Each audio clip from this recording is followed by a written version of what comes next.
Okay, as Romans 14 verse 10 says, "But you, why do you criticize your brother? Or you again, why do you look down on your believing brother or regard him with contempt? For we all stand before the judgment seat of God, who alone is judge." Now, there is a verse in Corinthians, I think it's Corinthians 9, that says, who are we to judge those outside the church? But we do have to judge those inside the church. So obviously, in your church, you need to keep your leaders accountable and keep, people to a standard, because otherwise we become like the Corinthian church, which went away from the Lord, really, started doing pagan worship, and they all started sleeping with prostitutes, and there's all sorts of madness going on.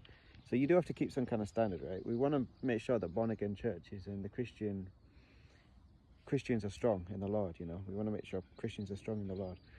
But I do think it's important that we are a bit careful when we're just sort of judging everyone's heart all the time, because we don't really know what's going on in people's hearts. We don't know what's going on in people's lives. And I don't have a personal relationship with Lecrae, the hip-hop artist, the gospel artist. But if it wasn't for Lecrae, I wouldn't be rapping today. I listened to his music when I was like 18, 19, church clothes, and I just loved this music so much. And then it wasn't until I was like 22, 23, I think I started rapping, and now I'm pretty good at it. So, but Lecrae, he did fall away from God, and I used to say to people, if I met Lecrae today, I would tell him he has to repent. And this was like 4 years ago when he was backslidden. But here's the thing, I've backslid as well. So I can't really judge the guy. Like, maybe because he's famous, he ended up going to Diddy parties and stuff like that.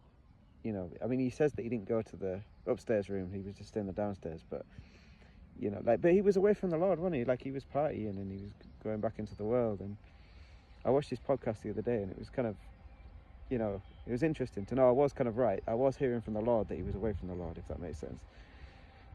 And you might have friends that are falling away from the Lord. Like, there's a verse in Matthew that talks about bringing someone back from when they kind of go astray and everything, but you don't want to kind of join them in their sin. So if someone's going to strip clubs every day, you need to tell them to repent and stop going to strip clubs, but you don't want to join them to the strip clubs to like tell them, to come back, if that makes sense. So we just got to be wise about how we do things, man. And I went to Hope Church on Sunday. It's a bit of a one-off. I mean, I might start going there, I don't know. But it was great to see a lot of people that I just knew from Ipswich, and people that are quite new to Christianity, people that have been backslidden and come back. And, read the prodigal son story, because that's God's heart for you, man. God always wants you to come home.